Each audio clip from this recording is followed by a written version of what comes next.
All right, hello. This is Cairo from DT Leadership, and I have here my guest is Rosanna Halpin. Give her a big hand. Yay! All right, Giving myself a big hand. right. So, how are you today, Rosanna? I'm great. How are you doing? Good. I'm good. I'm good. Good. Good to have you. We have haven't met for some time. Thank you for inviting me. Right. Happy to do so. Right. So, tell us a bit more about your topic today. I'm sorry. That's all right. Okay, so today I am going to be talking about resilience. All right. Um, and the reason why I decided to choose this topic is because Mhm. obviously the situation that we're in is requiring a lot of resilience, right? So I thought it was an appropriate topic to talk about. Right. And you told me yesterday, last night, that you wanted the audience to bring a pen and paper. Can you tell us more why? Yeah, so the reason why I said that was because at the end of this conversation, I'm hoping to share a tool that I've used in my coaching that I feel, and I use it in my life too. So, Mm-hmm. and I feel that it's very helpful and it's very useful in developing resilience. So, if Mm. they want to just take notes at the end, because there's various steps involved, Right. it would be good. Yeah. All right. Good. Fantastic. No, I'm really excited, and I got a few messages also yesterday from my colleagues saying, you know what is with Rosanna thing about, say you should join, and because this is really a real deal, right? Okay, Well, let's so hope so. I don't want to disappoint people. yeah, don't worry. I mean, we've done coaching together. You never disappoint. That's a good Oh, start, good. right? Okay, I aim to so please. right, so we spoke about some context, yeah, on this, and I really like the two liner that you gave me about yourself, right? Tell me and tell us a little bit more about yourself. Okay, so I'm a certified coach Right. and a trainer. Mm-hmm. Um, this is a second career for me, Mm-hmm. and the reason why I started coaching and training is because of this core belief that I have about human beings having everything that they need inside of them to be the best people they can be in this world. And I Mm. think coaching is a really good tool to kind of unleash and unlock that potential. Mm-hmm. And that's the reason why I'm doing it. Right. Okay.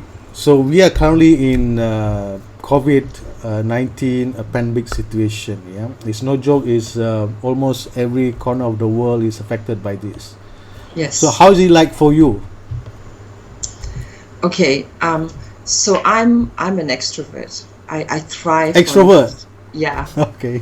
I thrive on my human connection and my human interactions, and I kind of, I love being around people. So initially, it was quite hard for me Mm-hmm. to lose that. Even though I don't live on my own, I have my family. But even then, I felt like I don't know. I felt a little bit displaced, if you like, and also prior to this whole MCO, I Mm. was busy, working and putting proposals together and all of that kind of stuff. And I didn't realize how busy and stressed I was. So when the whole thing came in, I literally stopped working for like 2 weeks. Oh, okay. Yeah, I did nothing. Uh-huh. Used social media, watched Netflix, did all that kind of stuff. And Yeah. and then at the end of it, I found that I had more energy. I feel renewed now. I feel Mm. like I'm ready to take on the world again Right. because I took the 2 weeks break. So Ah, okay. it's been good, I think. Okay, okay. That's an interesting context that you put there, right? I mean, the thing that you did, where instead of jumping into what we call quickly make change, right? You took time to really look at situations and binge on Netflix and stuff like that before getting yourself composed and know what's happening, right? So is that part of what you call resilience, or in your context, or why do you do that? Absolutely. I think it's part of resilience. I believe it's part of resilience because resilience, as you know, so I'm going to go straight into what the terminology is, right? Yeah. So resilience is a buzzword right now. It's been bandied around a lot. People use it in every single context: leadership, personal development. They talk about it in parenting, even. In the wellness industry. So it's a real buzzword. What does it actually mean, and why is it so relevant? So the way the world is right now, we're experiencing a lot of uncertainty. It's becoming like constant uncertainty. So environmentally, what we're doing is there's a lot of natural disasters, and they're happening quite a lot. There's things like, that forest fire that happened in Australia recently, and all of this kind of stuff have displaced people, and they have had a socio-economic impact on the world, right? But also globalization and technology have also meant that the changes in the whole business organizational arena is very constant. It's happening very rapidly. I'm sure you've heard of the term VUCA, right? Yeah, VUCA. Yeah. Okay, tell us more. I mean, for the benefit of the audience. Okay, so VUCA stands for volatility, uncertainty, complexity, and ambiguity. And all of these things, what it's saying to you is like, we don't know, right? All those words means we don't know what's going to happen next. But these are the circumstances that we're having to deal with, and we'll be dealing more of in the future. It's going to become the norm. So resilience, in the sense, it's really key for us to be able to move forward, either in businesses, in organizations, or even as people, because this is how the world is going to be. Right. So that's technically, why resilience is so talked about right now. But it's a broad term. Resilience is a broad term. But the general definition is really about being able to recover quickly from challenges or circumstances that are beyond your control. So they talk about bounce and grit as being synonymous with resilience.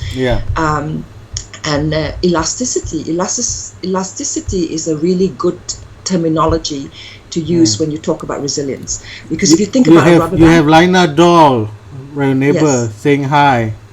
Hi, Lina. All right, go ahead. Resilience. So if you talk about elasticity, we use the analogy of a rubber band, for example, right? So you stretch a rubber band, right? But when you let go, it goes back to where it was before. And that's really what resilience is. So your circumstances, your stresses, or the challenges that you are doing are stretching you. But when you're resilient, you're able to bounce back to your normal pre-crisis state, if you like. So that's resilience. Right. So I want to do a bit of recap over there. Now you mentioned about VUCA, which is volatility, uncertainty, chaos, and ambiguity, right? And things are moving very fast. And you also mentioned about how that someone in trying times, they can stretch themselves, and they should be able to compose themselves again. But again, people are going through a lot of things in their life, right? So what would be the difference of probably not being able to eat and having to lock down? Are these two problems similar or the same when you look at resilience point of view? Sorry, so your question was, what is the difference between... I mean, you have two different people go through different things, right? People have their own set of problems. Yes. Does the two problems alike? For example, like someone who say, "Oh, the food is not good," and the other one having to lock down, right? Are these two problems similar? Or take, for example, someone who is not able to eat. Are these two or three problems similar from resilient perspective? Yeah, it's all about resilience. So how do you overcome that situation? So if you're not able to eat, it will stress you out, right? It's a stressor. It's a challenge. So how do I overcome that problem? So if you're not able to eat because of some biological things, so you can't chew, for example. Maybe you could think about drinking a liquid diet, for example, having soup. So that's resilient, because you know your body needs food, you know you need to feed your body, but you have this challenge. So how do you overcome that challenge? So yes, in essence, it is a resilience. You could just say, I'm not going to eat. You could. I'm not going to eat because I can't eat, and then you can't think of another solution. But that's not being resilient. So you do require resilience in every single aspect of your life, and there are different levels of resilience. Right. Okay. I like the part where you mentioned that there are different levels of resilience. Can you enlighten us a little bit more about these few levels that you have? That'd be good. Okay, so why do I say that? Because I think resilience is demonstrated by people all the time in many different ways. So the fact that we don't like our jobs, for example, we're not happy in our work, and we still get up in the morning and we still make it out there and go to work is resilience, because you're overcoming that negative thought, if you like, about going to work. I don't like it, I'm not enjoying it, yet you go through the steps that you need to get yourself there. So that's resilience. And then there's bigger things, I don't know, like people like who suffer from maybe a form of cancer, and they overcome that, and they manage to not let it influence their life in so much, because what they say about mindset. Sometimes mindset is a stronger thing than even physical and biological challenges, right? So if you're resilient, you will take the whole situation and you can look at it in a positive light and still be able to live a life that's fulfilling. That's resilience. Or you can let it take you down, which is the opposite of resilience. Okay, all right. Okay, I'm getting more interested with this resilient thing that you mentioned, right?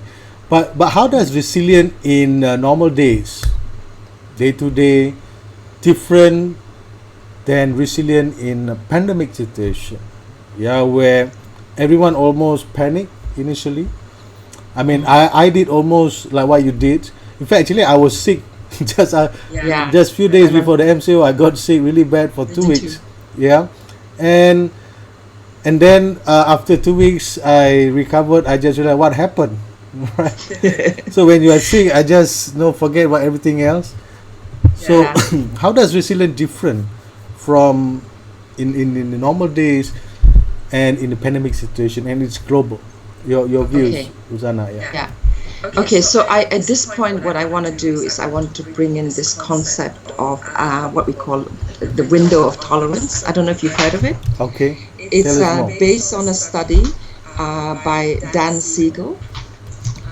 Sorry, you've moved me ahead a little bit here, so I'm just gonna, so I don't take you up the garden path. Okay, right. So it's a study by Dr. Dan Siegel. So what it's saying is that everybody has a window of tolerance within which they operate in. Okay, and for every single person, that window of tolerance is different.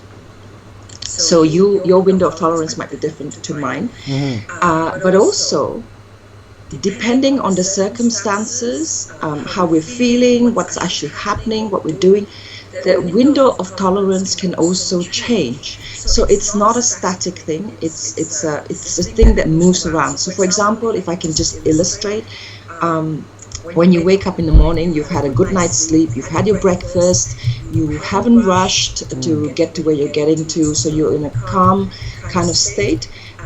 If a disappointment comes up and something doesn't go to plan, a challenge comes up, you would be better able to deal with it because of how you're feeling, right? Because you're in a good state of mind. So your window of tolerance at that time is wide.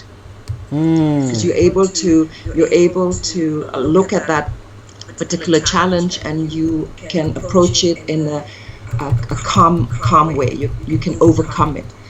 And then throughout the day, later on in the day, you might be feeling a bit more tired, you might be hungry, you might have been caught up in meetings all day, and something doesn't go to plan.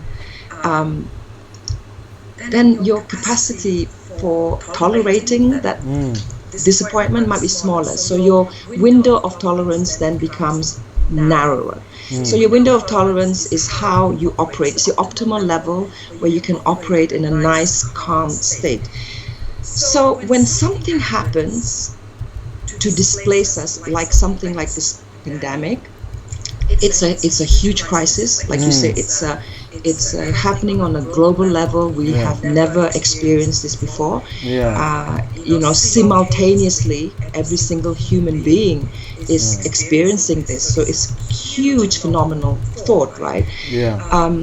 So we get displaced. It's a crisis. So things will fall outside of our window of tolerance. So when it falls outside, we either go into what we call a hyper arousal state or a hypo arousal state.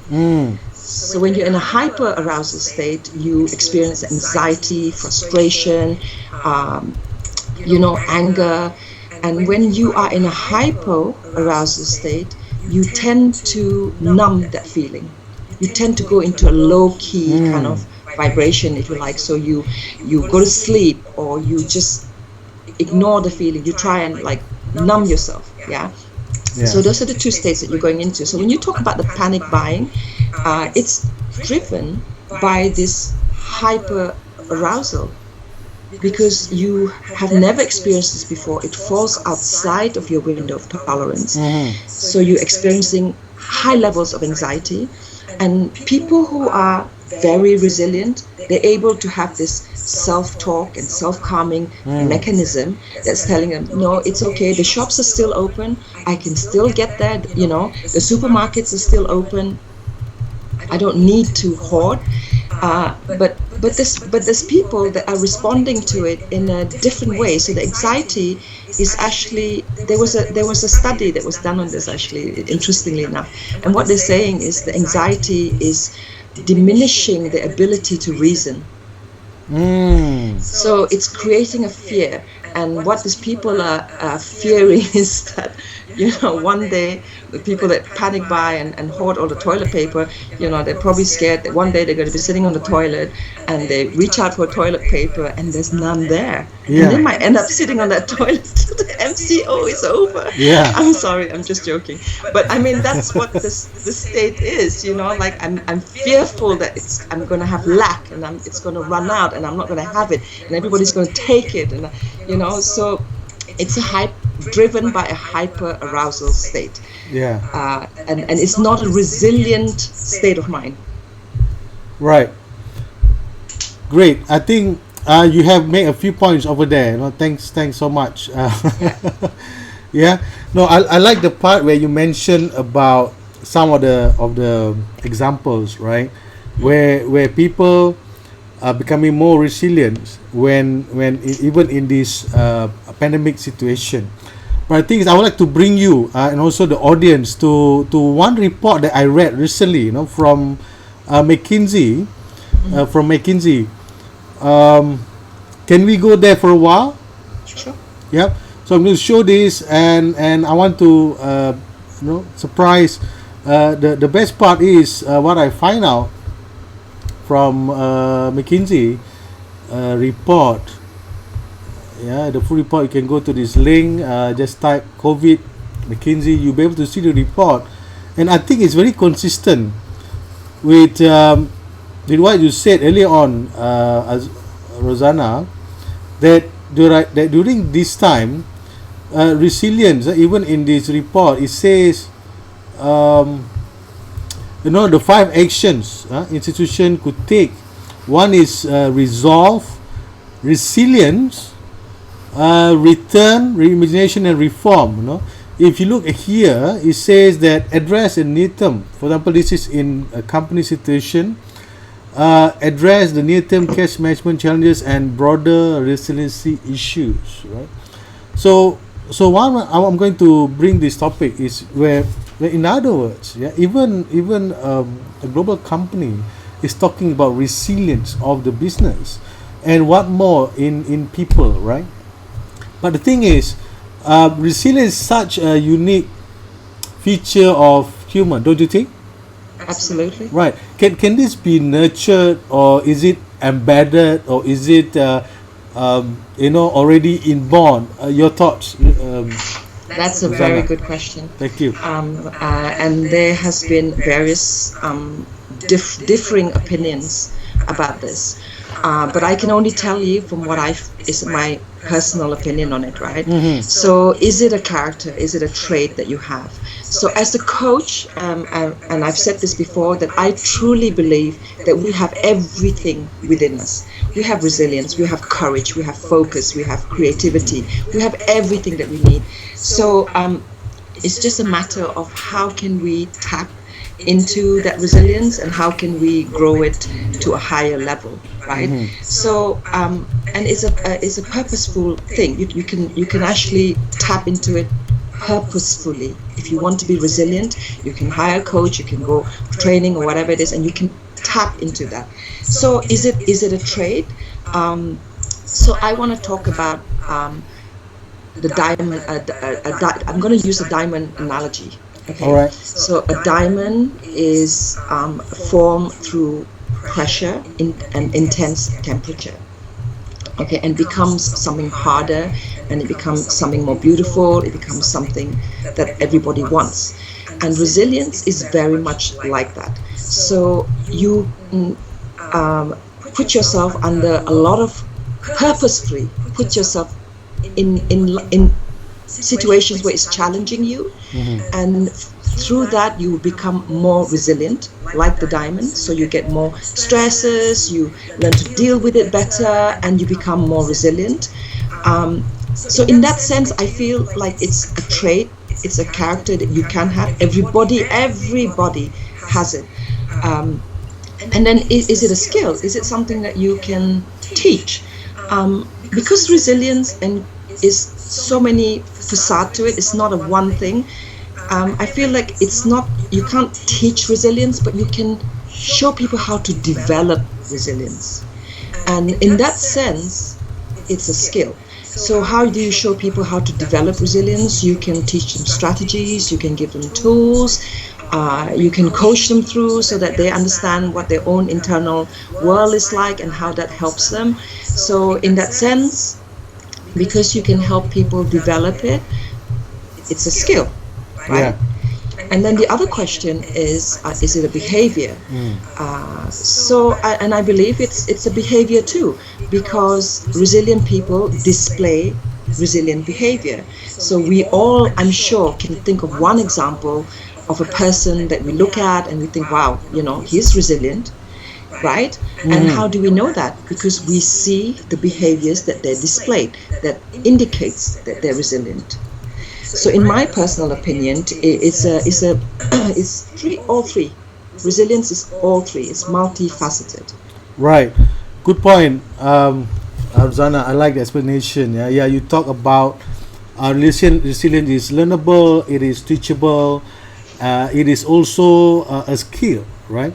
And one thing that I like about one of the things you mentioned just now, that resilience can also be nurtured via a coach like yourself, via what we call reading, or via looking at others. And I like to bring up the fourth part that you mentioned just now, that you can also learn resilience looking at your own experience, right? That's right. Right. So how does someone in a situation where, there are some people, I know even in my life, at some point in my life as I'm growing up, I have this question, why is always have to be me whenever I got into trouble? What you mean?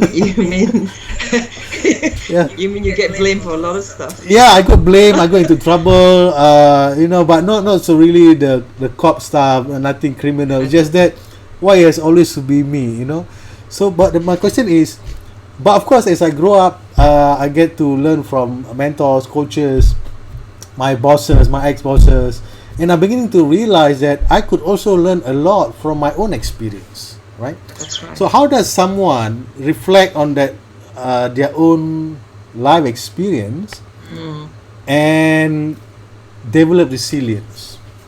Okay, so that I actually will cover in the tool that I will talk about later. Right. But I think it's with developing resilience, you have to take what you can from every single source that works for you. Mm. So it could be role model, taking from a role model. It could be from your own experience. It could be from reading a book. It could be from anything, even your spiritual books. It could be anything that is helpful to you. But what is key in that question that you're asking me is this whole idea of self-awareness, right? Because if you don't have that, how would you be able to reflect on your own experience and use that experience to be more resilient? All right. I mean, what would be some you mentioned just now about a tool, right? What would be some simple tool you can share with us for someone like me who wanted to reflect on my own experience and develop resilience? Okay, so I mentioned about self-awareness being the most key thing for you to be able to reflect on yourself, right? So how do you develop self-awareness? Personally, what I normally recommend is, and this is something that's worked for me as well, is self-awareness is the ability to look at your actions, look at your thoughts in a kind of like a passive way, if you like. So you're able to take what you've done, what you're thinking, and analyze it. So that's self-awareness, and look at it in an objective way. So one of the things that I practice is I meditate. For me, it's almost like, not that I was forced into it, but it was a strategy that I felt like I had no choice but to undertake, because I was undergoing a time in my life where it was very stressful and I was very reactive. I was always in hyper arousal state, so I was just reacting all the time, and I wasn't able to control it. And even though that's not who I was, but because the particular situation then made it happen like that, I felt like I needed something to help me. This was years ago, and I happened across meditation. And meditation is a really powerful tool in that it allows you to create a small space between thought and action. And that is self-awareness. So that's one key tool. So because you have that small space, what happens is you have a thought and you don't get triggered. You have that space to think, okay, what's the best way to react to this that's not going to be have a negative impact, right? So meditation is a good tool. The other thing that gets is talked about a lot, and I do it, but I don't do it as a diary or a journal, but you do what works for you, is to always remember the good things in your life. So at your most difficult point in your life, and you think, oh, woe is me, I'm a victim, why does this happen to me? Why is it always me? Why is it, why am I in this particular situation? Think about your blessings. Think about the things that you should be grateful for. The fact that you have a home. They're very small things, but some people don't have them.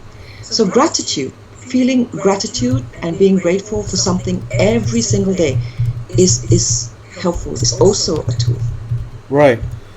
Okay, that's a good point you brought up over there. I put it on the screen as well. Yeah. Think about your blessings, feeling grateful and gratitude. But Rosanna, we're talking about pandemic here. Yes. Yeah. When, for example, even in companies, again, companies are made of people. The managers, the leaders, the bosses, the janitors, the cleaners, the executives. So when everybody in a company, for example, in this pandemic situation, and they have different kind of resilience level for each of them, right? So what's your thought from your experience as a coach and going through a lot of story of yourself? Who should be responsible in the company when it comes to resilience in this kind of situation? Who should be responsible in a pandemic situation? Yeah, I mean about resilience in the company situation, because when we go through, for example, a little thing that in our life, problems or challenges, it's ourselves, right? So we can always think gratitude, be grateful, and probably do a little story to me, do meditation, or for me, when I do prayers, I use that opportunity to Absolutely. calm myself down. I find it very useful. Yeah. In my personal time, that's okay. But for example, like CEOs, for companies or leaders who are thinking about their people, right? And all these people have different kind of level of resilience. Right. So in that situation for company, I just want to sidetrack a little bit. Who should be responsible to remind about this, being grateful, about being the good story that the company should have? Who should be responsible in this situation? Okay. Okay, when we talk about responsibility, I always have this view that everybody has a responsibility for their own well-being. So when we work for people, we have a responsibility for our own internal stuff, right? Yeah. But when you work for a company, who is responsible? So you're talking about leadership. Are you talking about a leadership thing here? Yeah, probably you could say that. Okay. I think internally as people, we need to be responsible for our own resilience. But as leaders, we can promote resilient tools. We can put quotes out. We can put things that work for us. We can be human. As leaders, we can be human too. We can say, look, I'm experiencing the same anxiety as you. I'm also, feeling a bit cooped up, whatever it is. And this is what's worked for me. And because you're a leader in that company and you are showing them that it's okay to feel what they're feeling, you're going down to like a human level, even though it's an organization, but it's made up of people. The leader's a person, the cleaner's a person, the admin person's a person, your manager's a people. So go down to that human level and lead them in that way. Show them that you are just as human as they are, and give them resources, tips, tell them it's okay. These are all leadership roles that everybody should undertake at this time. Right. Okay. For example, in that in the company, right? Is this really a bad time to invest, or rather to try out something of resilience? Pandemic is happening, people are locked down, and then maybe through this session they realize, we need a resilient. Is this too late, Rosanna? It's never too late. Why? Learning is an ongoing process, and companies that invest in their people to learn to be better. A company that have a resilient workforce will be a resilient company. Oh, that's good. Because all right. right, because you're made up of these entities of people. So no, it's never too late. Because if anything that's happening right now that people should look at it as is a teachable moment. It's a learning thing. Right? We never anticipated that. Right? There will be things that will happen in the future that we cannot anticipate either. Yeah. So how do we minimize the potential for disruption? How do we minimize the potential for the possibility of us maybe failing? We do that through investing in our people to be more resilient, so they can be more innovative and they can overcome these obstacles. Right. I like the part where you mentioned that the disruption. I like the part where you mentioned about innovation. That's something that I'm into. I really agree that it's never too late to learn. It's never too late to work something on resilience. And I also personally believe that this situation is not going to be over just like that. There will be other things that might come out after COVID. You never know. And going through certain programs or going through certain skills to develop resilience, definitely a good investment. But the thing is, Rosanna, I have a next question for you, which is on how can we practice resilience? Okay, so this is where the tool that I talked about is going to be very useful. And the reason why I bring it is because it has worked. It has worked for me. It has worked for my clients. Right. So I think this is a point where I would, if people are interested, maybe they can take out their pen and paper, because it does involve steps. it is a deliberate thing, because I think in everything in life, if we're not deliberate about it, then it just becomes, if it happens, it happens. If it doesn't, it doesn't. So you need to be deliberate in becoming resilient. But the first thing I want to say as well is that before we go into this tool, with what is happening right now, because it's such a crisis, that we need to first be very compassionate and very kind to ourselves. So if we're feeling anxious, we're feeling like we're not coping, we're feeling like overwhelmed, we need to not beat ourselves up over it. Remember when I said to you that for 2 weeks I did nothing, I did no work, and you can have a propensity to kind of like feel guilty about it and say, oh my God, I should be working, and you don't enjoy the time, right? Yeah. So I think the important thing to remember at this point is that we are experiencing a pandemic. It's not a contest on who is the most resilient, who can cope the most, who can be the most productive. It's not that kind of competition. We need to address that. So whatever coping mechanisms that we have right now and it's working for us, go ahead and do it. Practice that self-compassion and kindness to yourself. So, but then once you kind of like, you've done that, you need to acknowledge what it is that you're feeling. So if you're feeling anxious or angry or frustrated, you need to put a name to that feeling. You need to put a name to that emotion so that you can understand it and you can tackle it, if you like. If you know exactly what you're feeling, then you can address it, right? So those are the things that I want you to bear in mind first before we go through this tool that I want to talk about. Yeah. So I have to stop you there for a while. There was a comment No from just now from Sri Drona Devi. Right. She mentioned about resilience and patience, right? So how does resilience and patience work together, or are they different? Are they the same? Tell us more. Okay. I think, are they the same? No, they're not the same. Resilience is a very it has a lot of elements to it. It's not as one thing. So I guess patience plays a part in being resilient. Right. Because you still, when you're resilient, you're calmer in stressful situations. So there's an element of patience that you have to display, and for you to be patient, you have to be calm. So it's intertwined. There's a lot of things that are, that makes up a resilient mindset. And I guess patience is one of them. Yeah, good. And I like the part where you mentioned one keyword called compassion, right? Yes.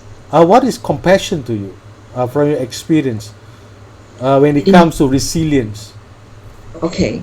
So compassion means it's kind of like akin to empathy. So you can only have compassion when you have empathy. This is my personal opinion. So if you're able to, so if somebody's shouting at you, for example, and they're being really angry, so you can choose to react to that anger, and you can start to be not compassionate, I guess, and say, just see that they're shouting at you and it's bringing up a feeling in you that's not nice. Or you can practice empathy and you can look at that person, see that they're angry and think, okay, maybe this anger is being driven by something else. Could it be that this person is facing challenges in their life? Because remember, we talked about the window of tolerance. So obviously they're angry because they're in hyper arousal state and they're not able to tolerate the situation. So they're having stresses in their life that we cannot see, we don't know about. So we need to be empathetic to that particular point, that they might be going through challenges that we know nothing about. Right. So once you can feel that and you can practice that, then compassion will come easier. Then you will not react in the same way. You won't end up shouting at them. You won't end up having an argument. So you could practice compassion in the way like, okay, I'm sorry if that you feel like this, and I hope that you feel better. If this, I'm sorry that this has affected you in this way. So that is being compassionate, because you're telling that person that, I'm sorry that you're angry. I'm sorry that, you're not able to cope right now. That's compassion. So how does it tie in with the resilience is, I think, if it's, again, when I talk about resilience being multifaceted, compassion does play a part in it. Because how does it play a part? Because when you can be compassionate, so remember in that scenario I just told you, you were being compassionate, and therefore you were not reacting to that trigger of the person shouting you. So you're practicing resilience in that compassionate moment. Okay, so even that is considered being resilient. Is that what you're saying? Yes, it's Okay. Resilience is like multifaceted. Right. So it's not that hard though. Say sorry, have heart, be compassion, be empathic situation. I just want to bring one situation in this pandemic now, right? So we have a lot of our frontliners, nurses, doctors, leaders, and we know about the clusters of the people that is going through COVID-19. They have to get tested, and there's a certain cluster. They say that they got angry. They got to the frontliners, right? So what would be? And in the conversation that we have now, I don't think these people who are acting this way is not being compassionate, right? It's not being empathic, right? So what's your own take on the situation? Why probably that the people in that cluster did that, and there's certainly reason why they did that, but why they did that in your opinion? Okay, so back again to that window of tolerance. Yeah. They are fearful, right? It's the hyperarousal state is a fight. It's a fight state. So they're fighting for survival. They think this is what it is. So their fear is that they will catch the virus. They will die because of the virus. So that's their fear. And from the limited knowledge that they have, they think that people that are in constant contact. It's the same thing with this Asian, being blamed worldwide for being the source of the virus, right? So they think people who are frontliners are the ones that are in constant contact. So therefore they must be infected. And therefore, if they are infected and they come into close contact with me, then I will get it, and then I will get the virus, and I will die. So that's a fear. It's a hyper-arousal state. And you're right. It's not a compassionate frame of mind. It's very unrealistic. But there's no self-awareness there. It's just reacting to a situation. Right, I would. I'm with you when it comes to this, right? So, what would be something, maybe a tips for the people who are in the clusters, right? If they are watching this, or probably this thing travel to their view sooner or later, what would be one or two tips that you can share for these people to be more resilient during this situation? Okay, so a few things. Firstly, I would encourage them to get a more balanced information, because the way that their mind is working, it appears like they are feeding it with a lot of fear, enticing news. But there's another side of it. For example, if you're just looking at death rates and number of positive cases, and you're not looking at recovery rates, that's not going to balance your view, right? Because there's a lot of people that are actually recovering from this virus, so that's one way. Balance the information that you're getting so that you have a better perspective of what is happening. And two, remember that these are the people that are going out there, saving lives, being at the forefront of it, and they are risking their lives for you. So that's empathy and compassion. So remember that. Maybe think outside yourself. So if you were to feed on that fear, say, okay, what if I fall ill, right? And I end up in hospital. Who's going to look after you? Is it not going to be the frontliners? Yeah. So you need to think of yourself as part of a whole, a bigger picture, that you cannot exist in entirety. You cannot cure yourself. You're going to need these people.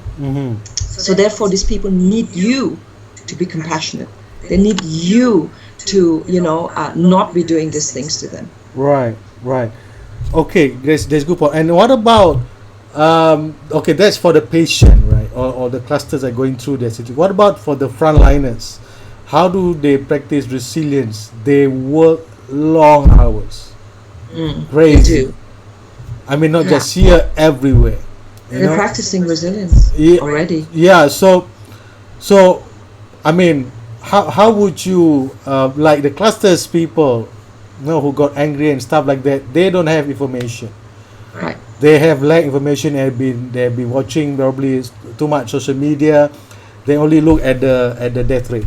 What about the nurses, doctors? They have a lot of information, yet they could be fearful of the situation for themselves. Because they have kids, they have family, right? So, what would be your take for them to practice resilience in these dire situations? Okay, I think for them, the most important thing is support. Because they understand what they're doing. They understand why they're doing that. When we talk about the medical frontliners, if you like, it's obvious that they're doing it because there's a higher purpose within them, right? And that's what is saving lives. It's helping people who are sick, because it's not an easy thing that they do, even without the pandemic. So they have a higher level of purpose, a higher mission in life. So remember that, and then draw on the supports that you have. So it could be, your own family. It could be. There's a lot of helplines that have come up now. I'm actually part of a group of coaches that are providing free, toll-free helpline for frontliners to call in. I can share that with you later if you like. Please. So then if they need a friend to talk them through, they have somebody. We even have a psychologist who is experienced and specializes in trauma that can help them with strategies, should they feel like they need it. But I think the support network is the most important thing for these frontliners. Have the support in place, people you can talk to, people you can cry to, people you can, just rant and say, what is wrong with these people. But Rosanna, in for the frontliners, they don't even have time. How could they talk to someone where they wouldn't even have time? So how could they practice this or have the support system in their workplace or in their own situation right now? Your thoughts? Okay, well, they don't have time because they don't make the time to be self-compassionate and kinder to themselves. Because the thing about when you're trying to help other people, you can only help people in so much as what is your capacity. So if you're running very low on self-compassion and self-kindness, it's very hard for you to be able to demonstrate it. So you talk about, people talk about having this, you're like a jug of water, right? And you're replenishing people's thirst. You're giving them drinks. But if your pitcher is empty and you're not filling it up, you're not able to do that, right? So it's about making that time. And sometimes, I don't know, but in my experience, even 5 minutes of ranting and somebody listening to you and giving you that space to voice out what you're feeling, voice out what your frustrations are, is enough to get you to the next level, make you that little bit more resilient. Okay. Right. I like the part where you mentioned that where ranting to someone can also, and have that someone to listen to you can reduce the anxiety and fear and increase resilience. So those are one tips, no, that the frontliners could do, and the things that you do, normal thing you do with them is to become that someone they can run to. Is that what you're saying? Yeah, or look for them, it's like look for somebody you can unleash your frustration at, not at but to. So it's not about like being angry with that person, but it's about like, I'm really frustrated about this. Get it out there. Yeah. It's okay, you're allowed to feel that. Right. You're working long hours, you're having to deal with a lot of idiots, sorry, Yeah. but you have lack of equipment, so you're allowed to feel frustrated, you're allowed to feel angry, but create that space for yourself. Yeah. Use what resources you have, the support network that you have, to be able to voice that out, and it will give you that little extra bit of resilience that you need. Right. I like that thought. Okay, just a little bit there. I know we sidetracked a little bit, but I really want to nail this down because we are talking about resilience in the pandemic situation, and I could see like I think there's about a few group of people now. One is really at the front line facing all the stuff. One is the other patient also facing on the other spectrum, the other extreme spectrum of the COVID situation, and there's some people in the middle who try to be balanced, right? I think the people in the middle balance are probably not so much of an issue because they don't realize they are resilient, but that they practice resilience. But these two extreme people, right? The nurses, you shared about something, and the cluster you share about something. And do you agree if I say that the family of the frontliners are really resilient and in supporting this situation that we go through right now? Your thoughts? Absolutely, absolutely. Because every time their family member who is a frontliner is going out there to face this, very close contact with this virus, it will bring up a fear. It's like, is today the day they're going to get the virus? Is today the day that they're going to be positive, or is today the day? So they have to deal with that fear. So how do they pacify that fear? So they, it's about using strategies like balancing it. Well, yesterday she went out and she came back and she didn't catch the virus. You have to take it to kind of like that level. Yeah. And remember when they didn't, rather than trying to think about the fear and the worst possible outcome. Yeah. And in that context, about what you shared just now, does resilience also, because you mentioned about the multi-facets of resilience, you talk about compassion, you talk about empathy, does in this frontliners situation, right, their family and the frontliners themselves, it seems that the family is a great resilience, and there's one part of that resilience is about sacrifice. Yeah. Do you think sacrificing for others, for their family members, is also part of resilience, to develop resilience? Okay, so when you talk about sacrifice, you're talking about really about your purpose, right? So I mentioned that with these frontliners, especially the ones that are working in the medical line, it's a purpose. It's about saving lives and the greater good, the bigger picture, whatever it is. And when you have this purpose and you have this mission and this big picture of what your contribution is in this world and in this life, you know that there will be sacrifices that will come hand in hand with that. Even like for us who are not working at that level, if we want to start a business, we have to make sacrifices. Sacrifices come hand in hand with goals and purpose and all of that, right? So the bigger your goal, the bigger your purpose is in life. Sometimes it will involve bigger sacrifices. Yeah. So sacrifice will play a part. Yes. Right. Thank you. That's really great sharing, Rosanna. Now, so the tool. Let's get back to the tool. Yeah. We have about 6 minutes before 12. I think we might just fit it in if people write fast. Right. Okay. Tell us more. Yeah, so this tool is what I call a personal resilience plan. Okay. And remember, we talked about drawing on past experiences, and Right. this is key. And even in coaching, you're a coach, so you know that past experiences are the best thing that we have to draw on to move us to the next level, right? So this is a personal resilience plan. All right. And there's two parts of it. So the first part is to draw on past experience. So what you need to do first is think about a recent situation where you have overcome a difficulty, overcome a challenge in your life, right? Okay. So think about that first. Write it down. Describe it in detail. Okay, so write it down. And then as you think about this situation and what happened and how you overcome it, think about the support network that was in place that helped you overcome this challenge. So it could be a friend, a coach, a boss, a family member that you talked to, and they helped you. So this is your support network. Who are these people? Write them all down. Right? Write a list if you have to. If it's a lot of people, write them all down. So that would be the second step, is your support network.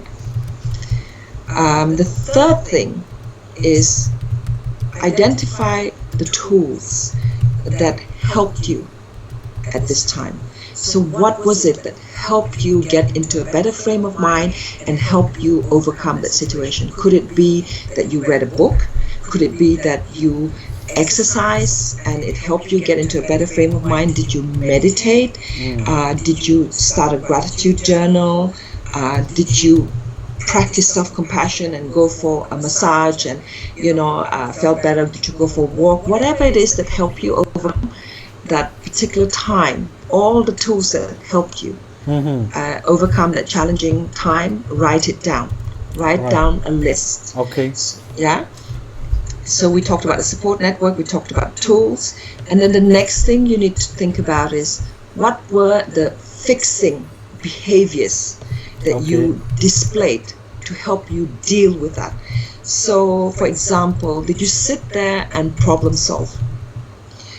Did you research new information to give you a balanced view or to help you problem solve? Did you make a plan? Did you have to negotiate with somebody?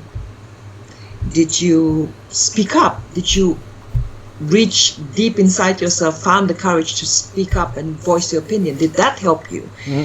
Did you ask somebody for help? So what were the fixing behavior? What were the solution-oriented behaviors that you employed to help you overcome that challenge? Yeah. So you're saying this is some sort like doing some reflection. Is that reflection? This part is purely about reflection, but actually putting it down in black and white so that it's something that you can use as a plan. Okay, so because these are the things that have worked for you. So if they've worked for you, then they resonate with you. So they will more than likely will work for you again, right? So you need to remember that. So we talked about the support network. We talked about the tools that have helped us. We talked about the fixing behavior that we employed, that we displayed to help us overcome.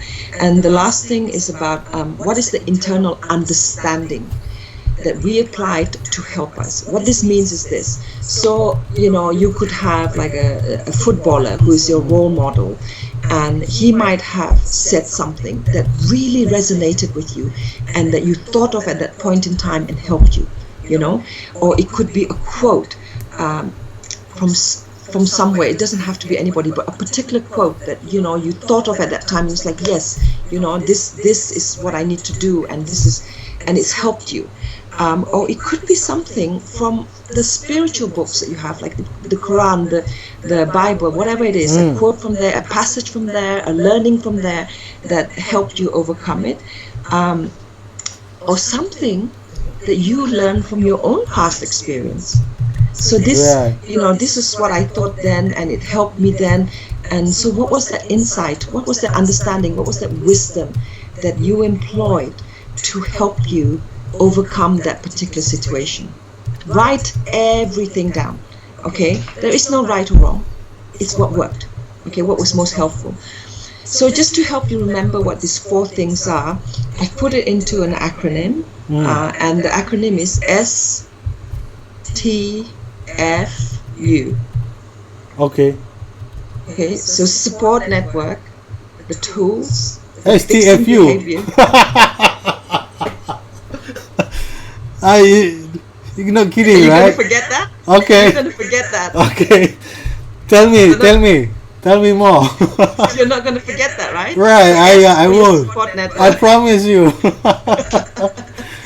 T for the tools that you S employ. is for support network. Yeah. All right. So F is for the tools that you use. Right, I'm nervous writing this down. Okay. F T is for tools, is it? Yeah, tools that you use to All help right. you overcome. All right. So F is the fixing behaviors. So what is the internal insight that you use? So fixing behavior. All What right. did you employ to help you? And U is for the internal understanding that you have around it. So your past experience or quotes that you use from other people, Right. That help you. So STFU is the structure that you have from your Right. past experience, right? There's a second part to this, which is now you have a plan. You have a plan about which is what worked for you in the past, right? Right. So now think about your current difficulty. Mhm. So what is it? What is the challenge? My challenge right now. Okay. Alright. So write that down. Explain it in detail, the same detail as you explain your past experience. So what is Right. around it? Everything that's around it.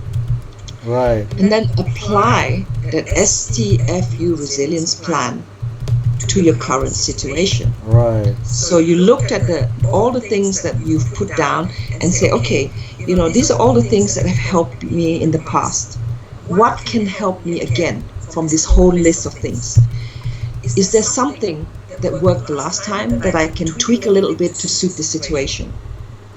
So for example, if the last time you called friend A to help you, maybe friend B might be a better place to help you this time, right? Right. So does that make sense? Yeah. So just look at what worked for you before, look at it and see what would work for you again. Right. And then the next step, as we know, we can have many plans in life, many goals, but there will be no results if you don't put it into action. Right. Right. Yeah. So Okay. for you to put it into action is first you need to look at all of these things, and then you need to consider what is the first thing that I want to do. Mhm. I have this list of things that I think will work this time. Yeah. What is the first thing that I want to do? So usually the first thing and the easiest thing would be the smallest thing, right? Usually that's what we learn in coaching, is usually the smallest step would be the easiest thing for you to do. So if you've identified that, put a number next to it, number 1. That's the first thing I'm going to do. And then go down that list of your new plan and do the same thing. Okay, this is the second thing that I'm going to do. This is the third thing that I'm going to do, until you've numbered the order of every single thing that you want to do to carry out your plan. Okay, then go ahead, put it into action. Right. Test it out. Right. See if it works, right? Right. And then continue to work through it in the order that you have put down against it, Yeah. until you have overcome that challenge. Right. So you get to the other side, right? You get to the other side of that challenge. You say, whoa, okay, so I've overcome it. And then the last thing you need to do is, and this is so important, because every time we put a plan in, and it's everything, it's not just life, it's work, whatever. Right. You need to evaluate. Right.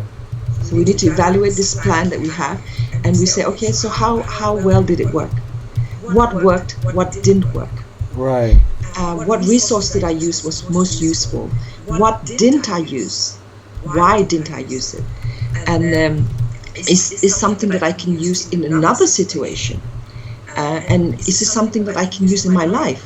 Mhm. And if I did that, what would be the benefits to me? How would my life improve Right. if I use this?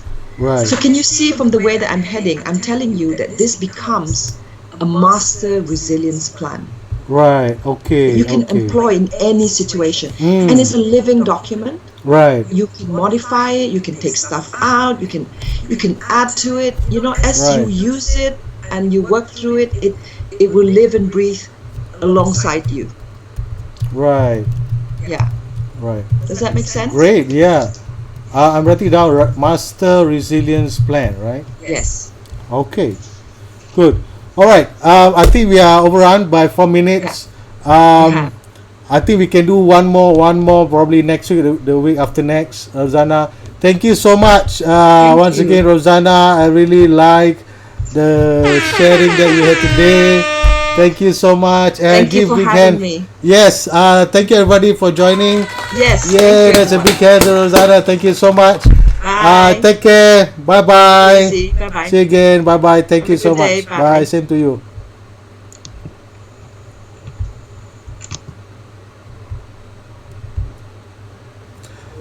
Right. Thank you so much for everybody for joining the Ice Chat. This is Cairo. See you again. I put this on YouTube, our channel, DTLEADERSHIP. Thank you so much. Bye bye.